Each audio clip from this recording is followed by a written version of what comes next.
मैं अपनी छोटी भाभी के साथ काफी फ्री था, लेकिन कोई गलत इरादा नहीं था। भाभी की बड़ी बहन हमारे घर आती थी, भाभी से मिलने। वो खले दिमाग की भी मालिक थी, सीधी बात मुंह पर कह देती थी। एक रोज मैं दूसरे कमरे में था, वो आई और भाभी के कमरे में चली गई। मुझ पर इसकी नजर नहीं पड़ी। वो दूसरे कमरे में भाभी से बोली, तुम अपने देवर से कहो कि मेरी गर्मी निकाल दे। आजकल चैन नहीं आ रहा।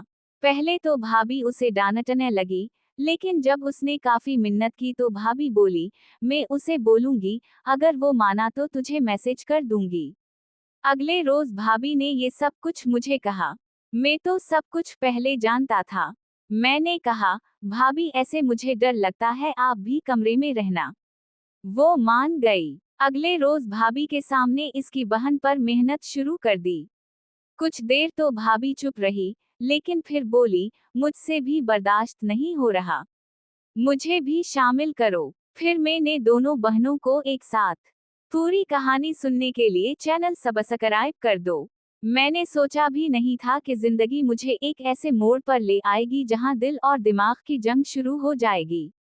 ये सब इस रोज हुआ जब मेरी शादी के बाद मेरी बीवी की बड़ी बहन यानी मेरी साली हमारे घर आने जाने लगी।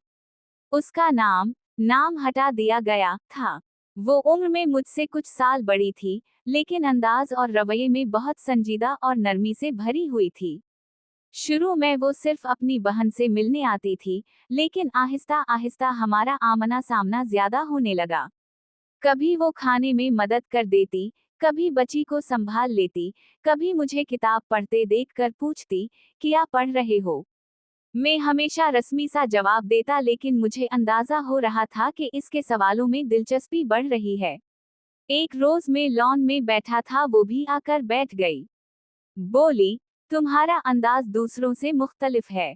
तुम्हारी आंखों में हमेशा एक खामोशी रहती है, जैसे तुम सब कुछ देखते हो मगर कहते नहीं। मैं चौंक गया, क्योंकि ये पहली बार था किसी ने मेरे अंदर झांक कर बात की। उसी लम्हे से मुझे इसके साथ एक अजीब सा रिश्ता महसूस हुआ। वो भी खलकर बात करने लगी, छोटी छोटी बातें, अपनी खुशियां, अपने देख, हत्ता कि कभी कभार तन्हाई की शिकायत भी कर जाती।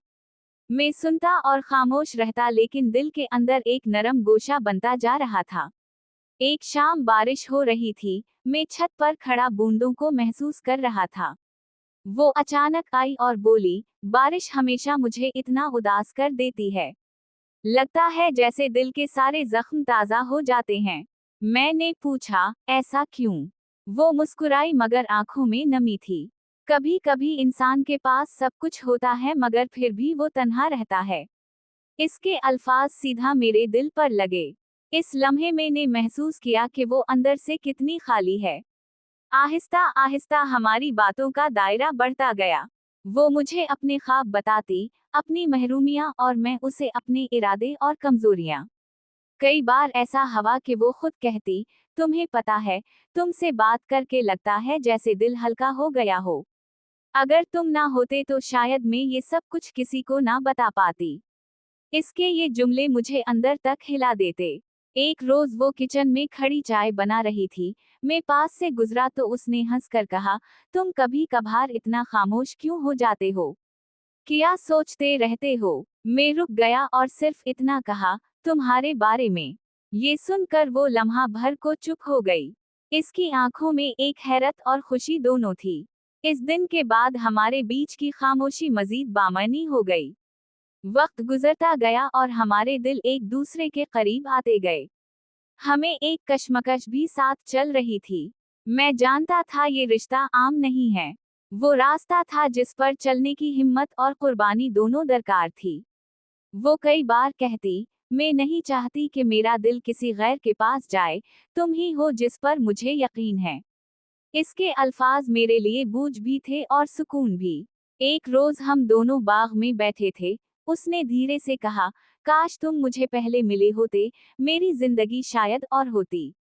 मैंने उसके हाथ पर हाथ रखा और कहा, जिंदगी के फैसले हमारे इख्तियार में नहीं होते, लेकिन कभी कभी दिल अपनी जिद पर कायम रहता है। वो रोने लगी। मैंने पहली बार उसे रोते देखा। इसकी आंखें मेरे दिल में गहरे निशान छोड़ गईं। इस दिन के बाद हमारी मुलाकातों में खामोशी ज्यादा बढ़ गई। अल्फाज कम मगर एहसासात ज्यादा हो गए। वो मुझे देखकर मुस्कुरा देती, कभी आंखों के इशारे से सब कुछ कह देती। मैं भी उसकी मौजूदगी को अपनी सांसों में महसूस करने लगा। ऐसा लगता था जैसे हम दोनों एक दूसरे के बगैर अधूरे हैं। एक रात जब सब लोग सो गए थे, वो सहन में बैठी थी। मैं भी वहां आ गया। चांदनी में इसका चेहरा और भी रोशन लग रहा था। इसने आहिस्ता से कहा, मुझे डर लगता है कि कहीं मैं ये सब कुछ खो ना दूं। मैंने जवाब दिया, मोहब्बत डर से बड़ी होती है। अगर दिल सच्चा हो तो कोई रोक नहीं सकती। वो खामोश रही लेकिन इसकी आंखों से बहते हुए आंसू सब कुछ कह गए। हमारा रिश्ता अब सिर्फ लफ्जों और जज्बात से बहुत आगे निकल चुका था। हम एक दूसरे की जरूरत बन गए थे। वो मुझे हर रोज कहती, वादा करो तुम मुझे अकेला नहीं छोड़ोगे। मैं चाहती हूँ कि मुझे किसी भी गैर के पास ना जाना पड़े। मैं हर बार उसे यकीन दिलाता, लेकिन दिल में जानता था कि ये रास्ता आसान नहीं है। वक्त के साथ हमारी मोहब्बत भी और गहरी होती गई। मैंने इसके अंदर की खाली जगह को भरा, उसने मेरे दिल की तन्हाई को खत्म किया। हम दोनों ये जानते थे कि ये मोहब्बत हमें आजमाइश में भी डाल सकती है, लेकिन फिर भी एक दूसरे से जुड़े रहे।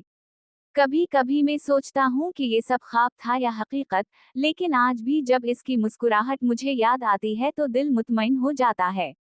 हमारी कहानी शायद दुनिया के उसूलों के हिसाब से तो मुख्तलिफ थी, लेकिन दिल के उसूल हमेशा अलग होते हैं। हमने एक दूसरे को वो सुकून दिया जो शायद जिंदगी भर कोई ना दे सके। मोहब्बत हमेशा पाकीज़ा रहती है, बस हालात और रिश्ते उसे मुश्किल बना देते हैं। हम दोनों की मोहब्बत भी ऐसी थी, बगैर किसी शर्त के, बगैर किसी लालच के। वो आज भी मेरे दिल के करीब है और रहेगी, चाहे वक्त और हालात कुछ भी कर जाएं। प्लीज चैनल को सब्सक्राइब कर दो। सब्सक्राइबर की मुझे जरूरत है। प्लीज सब्सक्राइब कर दो।